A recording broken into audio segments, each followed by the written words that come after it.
ಅಲ್ಲಿಂದ ಈ ಥರದ ಒಂದು ಬ್ಯಾಕ್‌ಗ್ರೌಂಡ್ ಇಟ್ಕೊಂಡು ಮುಂದೆ ಈಗ ಅಫ್‌ಕೋರ್ಸ್ ನೀವಿವಾಗ ಯಾರಿಗೆ ಹತ್ತಿರವಾಗಿರ್ತೀರೋ ಅಂಥ ವಾತಾವರಣದಲ್ಲಿ ಕೆಲವು ಕ್ಯಾಲ್ಕುಲೇಷನ್ಸ್‌ಗಳು ಔಟ್‌ಕಮ್ಮಾಗಿ ಬಂದ್ಬಿಡುತ್ತೆ. ಈಗ ಉದಾಹರಣೆಗೆ ಅಮ್ಮ ಹಂಸಲೇಖ ಸರ್ ಆಗಿರಲಿ, ಈ ಥರ ಹೌದು. ಒಂದು ಸಾಕಷ್ಟು ದೊಡ್ಡ ದೊಡ್ಡ ಹೆಸರುಗಳಿಗೆ ತುಂಬ ಹತ್ತಿರವಾಗಿದ್ದಿದ್ರಿಂದಾಗಿ ಕೆಲವು ಸತಿ ಇವಾಗ ನಿನಗೂ ಸಂಗೀತ ಎಲ್ಲೋ ಒಂದು ಕಡೆದು ಒಂದು ಪ್ಯಾರಲಲ್ ಟ್ರ್ಯಾಕ್ ಓಪನ್ ಆಗಿದ್ರಿಂದಾಗಿ ಅವಕಾಶಗಳು ಬರ್ತಾಯಿತ್ತು.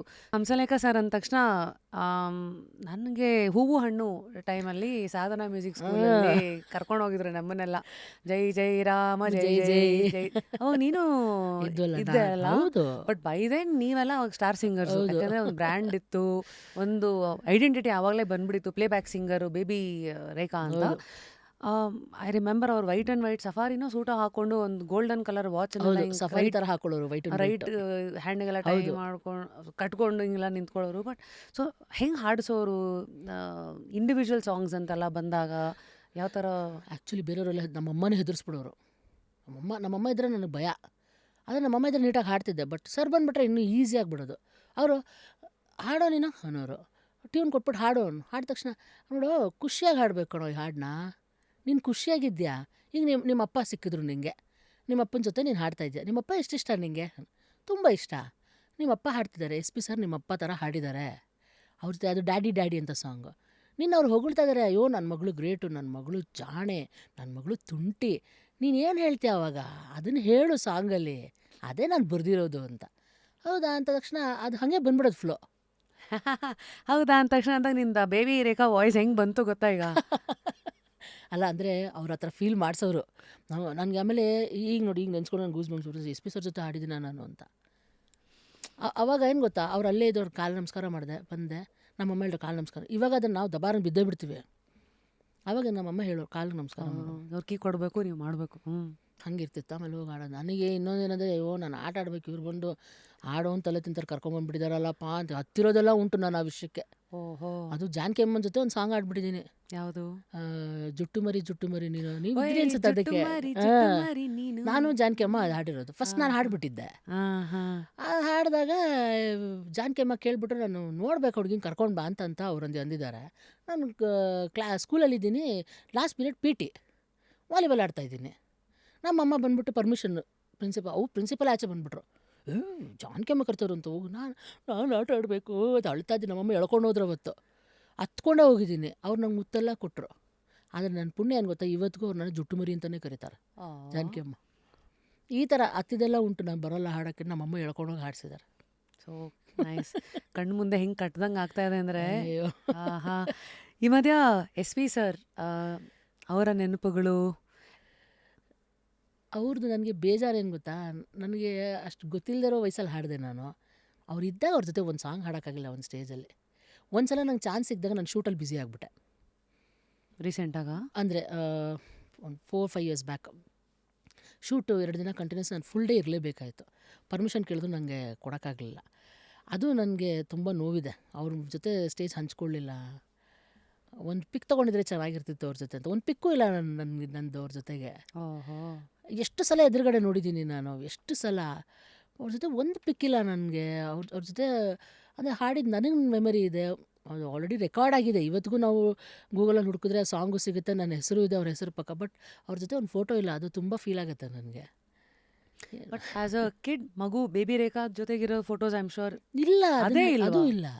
ಓ, ನಾನೇನೋ ಆಫ್ಟರ್ ಯು ಬಿಕೇಮ್ ರೆಮೋ ಆ ಫೇಸ್ ಬಗ್ಗೆ ಮಾತಾಡ್ತಾ ಒಂದು ಫೋಟೋ ಇಲ್ಲ ಅವ್ರ ಜೊತೆ ನಂದು. ಓಹೋ, ಸೊ ಓಕೆ. ಕೆಲವು ಸತಿ closure is always.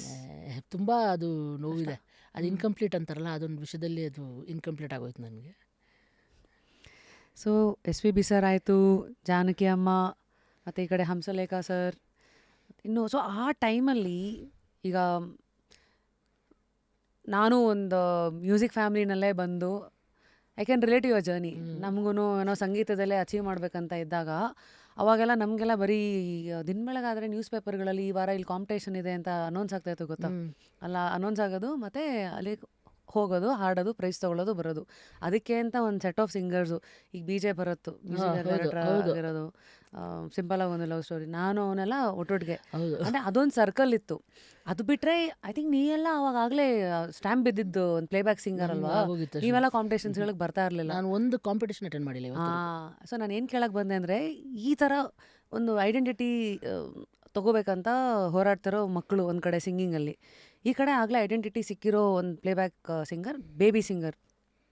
What is the term for it? Baby I don't know. ಯಾಕಂದ್ರೆ ಆವಾಗೆಲ್ಲ ಶಾಮಿಲಿ ಅವ್ರದ್ದು ಮತ್ತು ಈ ಥರದೆಲ್ಲ ಒಂದು ದೊಡ್ಡ ಇದೇ ಇತ್ತಲ್ಲ. ಹೌದು, ಅವಾಗ ಟ್ರೆಂಡೇ ಇತ್ತು. ಅವ್ರದ್ದು ಅಂದರೆ ಮಾರ್ಕೆಟ್ ಇತ್ತು, ಅದಕ್ಕೆ ತಕ್ಕಂತೆ ಬೇಬಿ ಮಕ್ಳಿಗೂ ಪ್ಲೇಬ್ಯಾಕ್ ಸಿಂಗರ್ಸ್ಗೆ ಅಂತ ಒಂದು ದೊಡ್ಡ ಇದೇ ಆಗಿತ್ತು. ಸೊ ನಿನ್ನ ತಲೆಯಲ್ಲಿ ಏನು ಓಡ್ತಾ ಇತ್ತು ಅಂದರೆ ನಿನಗಾಗಲೇ ಅವಾಗ ಅರಿವಿತ್ತಾ, ಓಹೋ ಇದು ಫೇಮು, ಓಹೋ ಇದು ಮುಂದೆ ನನಗೆ ಹಿಂಗೆಲ್ಲ ಮಾಡತ್ತಾ, ಅಥವಾ ಏನೇ ಲೆಕ್ಕಾಚಾರಗಳು? ಏನೂ ಇರಲಿಲ್ಲ, ಏನೂ ಇರಲಿಲ್ಲ. ನನಗೆ ಹಂಗಂತ ಬ್ಲ್ಯಾಂಕೋಲ್ಲ. ನನ್ನ ಯೋಚನೆನೇ ಬೇರೆ. ನನಗೆ ಮಜಾ ಮಾಡಬೇಕು, ಆಟ ಆಡಬೇಕು, ಮಜಾ ಮಾಡಬೇಕು. ಆ ಏಜ್ ಹಂಗೆ ಇರುತ್ತಲ್ಲ. ಈಗಿನ ಮಕ್ಳಿಗಾದ್ರೆ ಗೊತ್ತಿರುತ್ತೆ ಏನಾದರೂ, ನಮ್ಗೆ ಅವಾಗ ಏನೂ ಗೊತ್ತಿಲ್ಲ. ನನಗಂತೂ ನಾನು ಹೇಳಿದ್ನಲ್ಲ, ಸಿಂಗಿಂಗ್ ನಂಗೆ ಇಂಟ್ರೆಸ್ಟೇ ಇಲ್ಲ. ಕೇಳೋಕ್ಕೆ ಭಾಳ ಇಷ್ಟ. ಒಟ್ಟು ನಮ್ಗೆ ಹಾಡು ಅಂತ ಅಂದ್ಬಿಟ್ರೆ ನಂಗೆ ಬೇಜಾರು. ಈಗ ಫ್ಯಾಮ್ಲಿಲೂ ಅಷ್ಟೇ, ಹಾಡು ಅಂತ ಅಂದ್ಬಿಟ್ರೆ ಕೋಪ ನನಗೆ. ಓಹೋ, ನಾನು ಆಡಲ್ಲ ಅಂತ. ಸ್ಕೂಲಲ್ಲೂ ಅಷ್ಟೇ ಹೇಳೋರು ಹಾಡು, ನಾನು ಹಾಡ್ತಾ ಇಲ್ಲ, ಇಲ್ಲ ನಂಗೆ ಗಂಟ್ಲು ಸರಿ ಇಲ್ಲ, ನಾನು ಹಂಗೆ ಹಿಂಗೆ.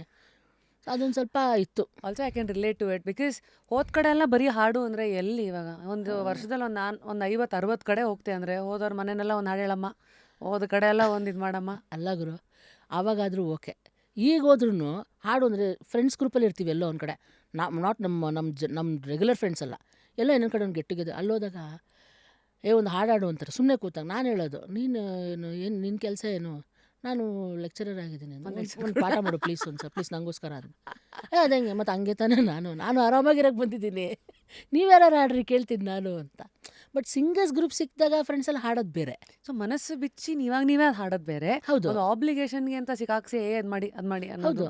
So that understanding has to be there. ಹೌದು, ಡೆಫಿನೆಟ್. ಆಮೇಲೆ ನನ್ನ ಪ್ರಕಾರ ಯಾವುದೇ ಒಂದು ಪ್ರೊಫೆಷನ್ನೋ ಏನೋ ಒಂದು ಫೋರ್ಸ್ಫುಲಿ ಮಾಡೋಕ್ಕಾಗೋದಿಲ್ಲ. ನಾನು ಈಗ ನಮ್ಮಮ್ಮ ನೀ ಹಾಡು ಹಾಡು ಅಂತ ನನ್ನನ್ನು ಕರ್ಕೊಂಡು ಹೋದ್ರು ನಾನು ಯಾವತ್ತೂ ಇಂಟ್ರೆಸ್ಟ್ ಕೊಟ್ಟು ಕೆಲಸ ಏನೈತೆ ಅಷ್ಟು ಮಾಡ್ತಾಯಿದ್ದೆ. ನಾನು ಹಾಡುವಾಗ ಎಲ್ಲರೂ ನನ್ನ ಮೇಲಿನ ಶಾಸ್ತ್ರಿ ಅವರು, ಇವತ್ತಿಲ್ಲ ಪಾಪ, ಅವರು ಭಾಳ ಇಷ್ಟ ನಾನು ಹಾಡೋದಂದ್ರೆ. ಅವ್ರು ಯಾವಾಗಲೂ ಹೇಳೋರು, ಎಷ್ಟು ಶ್ರುತಿಬದ್ಧವಾಗಿ ಹಾಡ್ತೀಯ ನೀನು, ತಂತಿ ಹಿಂಗೆ ಹೋಗೋ ಥರ ನೀಟಾಗಿ ಹಾಡ್ತೀಯ ನೀನು, ಎಷ್ಟು ಚೆನ್ನಾಗಿದೆ ಕೆಪಾಸಿಟಿ, ಚೆನ್ನಾಗಿ ಹಾಡ್ತಾ ಇರ್ಬೇಕು ನೀನು, ಪ್ರಾಕ್ಟೀಸ್ ಮಾಡ್ತಾ ಇರ್ಬೇಕು ನೀನು ಅಂತ ಯಾವಾಗಲೂ ಹೇಳೋರು ನನಗವರು. ಸೊ ನನಗಾದರೆ ಅದಷ್ಟು ಹೌದಾ, ಅದೇನೋ ತಲೆಗೆ ತೊಗೋತಾರಲ್ಲ ಅದನ್ನು, ಸಖತ್ತಾಗಿ ಆಡ್ತಾನೆ, ಪ್ರಾಕ್ಟೀಸ್ ಮಾಡ್ಬೇಕು ನಾನು, ಹೌದಾ ಅಂದ್ಬಿಟ್ಟು ತಕ್ಷಣ ಓಡೋಗ್ಬಿಡೋದು ಆ ಕಡೆ. ನಮ್ಮಪ್ಪ ಬೈಯೋರು ನನಗೆ. ಮಿಮಿಕ್ರಿ ಎಲ್ಲ ಬೇರೆ ಜಾಸ್ತಿ, ಇವ್ರು ಹೆಂಗೆ ಮಾತಾಡ್ತಾರೆ, ಅವ್ರು ಹೆಂಗೆ ಮಾತಾಡ್ತಾರೆ, ಆಮೇಲೆ ಆರ್ಟಿಸ್ಟ್ಗಳು ಹೆಂಗೆ ಯಾರ್ಯಾರು ಬಂದು ಸಿಂಗರ್ಸ್ ಹೆಂಗೆ ಹಾಡ್ತಾರೆ, ಇದನ್ನೆಲ್ಲ ಮಾಡಿ ತೋರಿಸೋದು. ಅದು ನಮ್ಮ ಅಪ್ಪಗೆ ಏನಂದ್ರೆ ಗಂಟ್ಲು ಹಾಳಾಗತ್ತೆ ಅಂತ.